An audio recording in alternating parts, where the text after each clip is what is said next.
Investigate the legend of King Arthur. Did he really exist?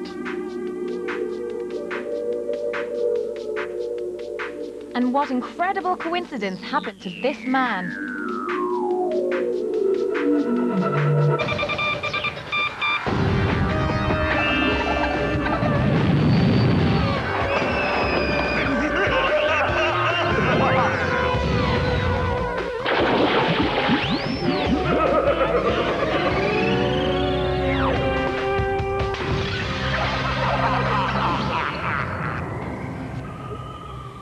Hi, I'm Ciara. And I'm Steve. Welcome to another jam-packed episode of Mystery. So Steve, what exactly are we doing here? Well, we're at the famous Wookie Hole Caves in Somerset. And they really are amazing, aren't they? Definitely. How do you think they were formed? Well, I guess it was the flow of the river that created the caves in the first place by gushing underground through the gaps and taking large chunks of rock with it until these beautiful caverns were formed. You know, I think you're absolutely right there, Ciara. Also, though, did you know that 50,000 years ago, people did live down here in these caves? Actually, I did know that because one of these women was said to be an old witch, but more about her later. So, are you into a bit of folklore then? You know, witches, wizards, dragons, King Arthur, that kind of thing? Well, sort of, but I'm not really convinced on the whole King Arthur thing. Okay, well, here's something that may surprise you. See what you think. Now, we all know the legend of King Arthur, the sword from the stone, the knights of the Round Table, and Merlin the magician. But what we don't know is whether King Arthur really existed. Well, the legend begins here at Tintagel Castle in Cornwall. It's said that King Arthur was born here and grew up under the guidance of Merlin.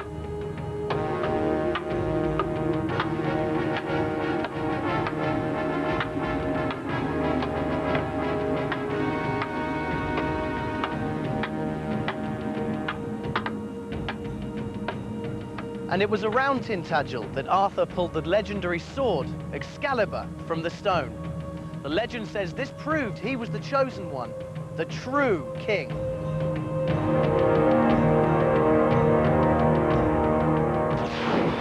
Hang on a minute, you say King Arthur was born in Tintagel, but how do you know? Were you there? No, I read about it in an ancient manuscript. What? That's it? You read about it in a book?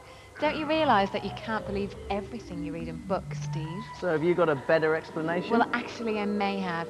In those days, a king would have proven himself by defeating an enemy in battle, and King Arthur, if he existed, would have fought against the Saxons. So what's your point? Well, this ancient manuscript of yours was written in Latin, wasn't it? Yeah. And the Latin word for stone is? Saxum. Well, I reckon that at some stage or another, somebody mixed up the words Saxum and Saxon. Get it?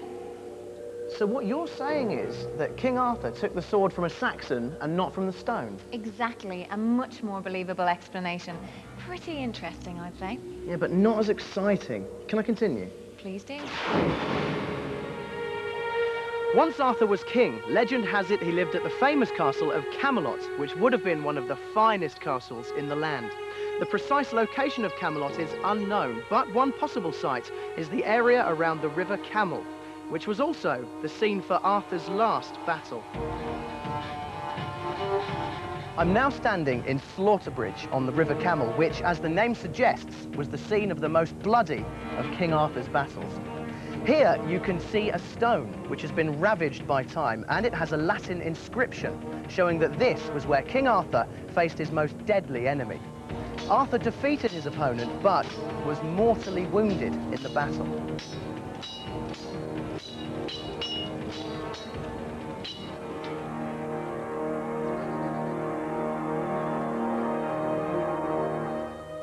After his last battle, King Arthur was taken to the mysterious Isle of Avalon, which is said to have been here, on the site of Glastonbury Abbey. In 1191, the monks of the abbey discovered a tomb with an inscription claiming to be the burial place of King Arthur. It was moved at that time and has since mysteriously disappeared, but you can still clearly see the tomb's outline.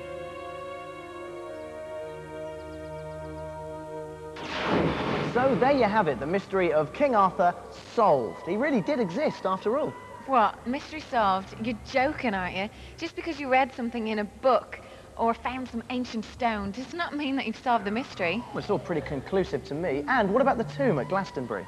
Well, it may be that King Arthur was buried there, but the tomb mysteriously vanished, so you just can't believe it, can you? Well, I can. Mystery solved. Mystery unsolved. Solved. Unsolved. Solved, solved, solved, solved, solved, solved, solved. Well, I don't care what Steve says. This is one mystery that remains unsolved.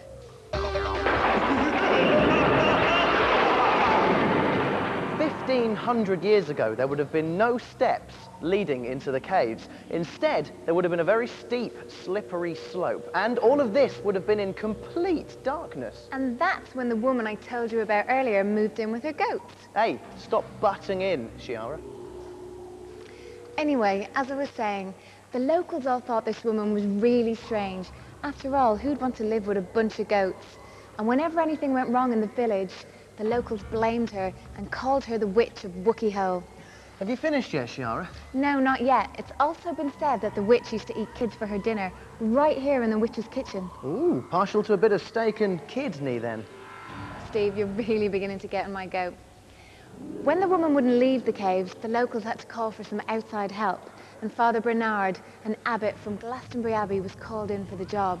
He bravely chased the witch into her kitchen and threw holy water at her, where she instantly turned to stone.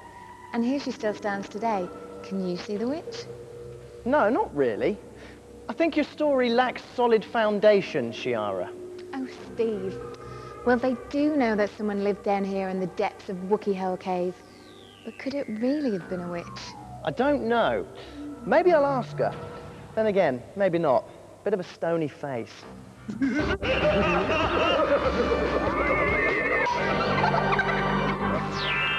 Hi, I'm Lucy Townsend and I live here in Devon. Many years ago in Torquay, there was a sighting of 16 balls of fire in the night sky. In 1978, orange lights were seen in the skies above nearby Teignmouth, and later in that year, a flying saucer was seen hovering over the town. But the weirdest place of all is an area called Babbacombe. Not long ago, some people were just walking down the street, minding their own business, when they saw bright lights in the sky. Others reported sinister noises coming from behind a wall. But the strangest thing happens in winter, when everything comes to a halt, until the summer, when it all starts up again. These strange sightings only happen in the summer, and I realised why when I witnessed something in the area with my own eyes. I saw bright lights in the sky, heard a weird noise, a bit like the sound effects from a film. So I came back the next night with a camera to film it. This incredible place wasn't built until the 1960s, and it is now one of the most visited villages in the country. I'm at Babbacombe Model Village, which has realistic high streets, quaint little villages, water features, and a lot more, all on a miniature scale. And in the summer, it has an amazing UFO light show. And it's this spectacular UFO landing which could easily be mistaken for the real alien invasion.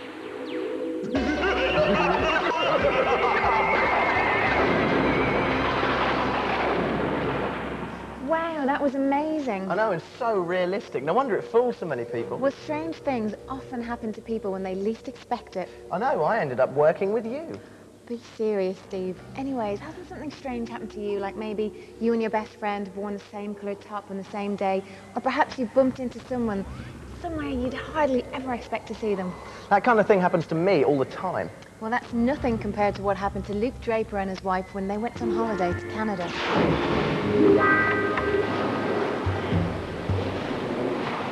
The couple had taken themselves on a long walk along the coastline. When they arrived back at their caravan, Luke was excited about something that he had found on their walk. It's amazing. I mean, you'd never dream of it, would you? It does seem pretty weird. What do I write? I've no idea where to start. Calm down, I'm sure it'll all come to you. Okay, right. A couple of weeks later, a family was sat around the table having their breakfast. Could you pass me the jam, please, Isabel? Thank you. That sounds like the postman. I'll go.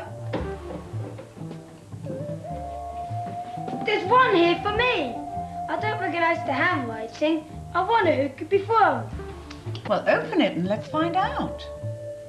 It's come from aboard. Look at that stamp. Open it then.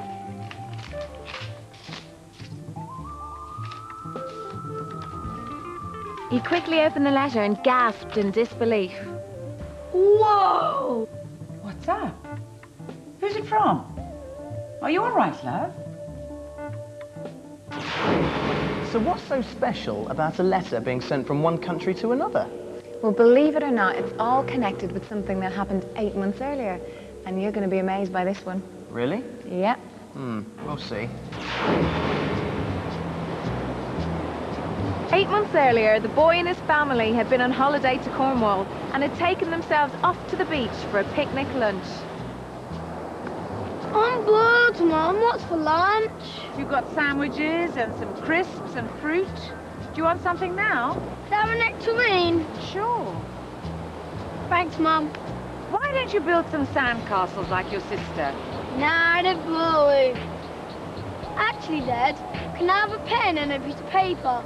I want to write a message, put it in this bottle, and send it out to sea. Yeah, I've got something in here. There we are. Thanks, Dad.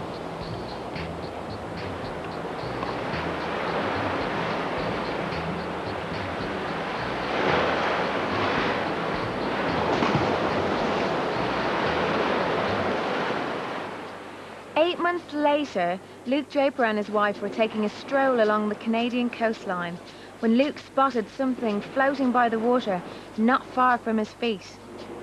Look, there's a bottle. It's got something inside.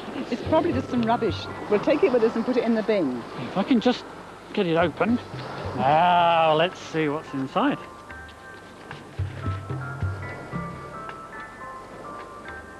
What's up? I can't believe it. But there's this message inside and... Oh, look, it's from England. Gosh, that's a long way to come, all the way to Canada. No, it's not that. Look. So what was it then? Don't leave me hanging like this. Well, don't you think it's amazing that a bottle could have travelled all the way from England to Canada? Well, yeah, I worked that bit out ages ago, but what else was so special about this particular message in a bottle? That's incredible. It's from a boy in England who has the same name as you, Luke Draper. What are the chances of that happening? I must write to him. I bet he'd be as surprised about this as I am. Let's go back. I'll do it now. So let's get this straight. The bottle travelled for thousands of miles from Britain to Canada. And not only that, but there was a message inside the bottle that was written by a boy called Luke Draper. And it was found and read by a man with exactly the same name. Yep, I told you it was amazing. In fact, there's another story where a young boy accidentally dropped a bottle of cough mixture into a river and it was found by his auntie over 200 miles away. She knew it was her nephew's cough bottle because his name was clearly printed on the front of the bottle. Now that's what I call a coincidence.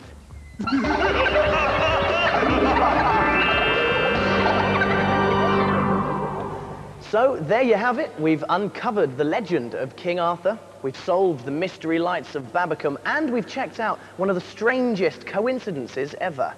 But before we go, we still have one more mystery to bring you from the depths of Wookie Hole Caves. Down here in chamber number 3, there's a small beech tree. Now, I know that doesn't sound very mysterious, but bear in mind it's never seen daylight, so it never knows what season it is. Yes, it still manages to shed its leaves in the winter and grow new ones in the spring. Now, I think that's pretty amazing. One of nature's little mysteries, eh? Just like you, Steve. Thanks, Shiara. Well, that's it for today. Join us next time for some more mysteries. Bye. On our next show, what mystery object did this woman dig up in her garden that was not all it appeared to be?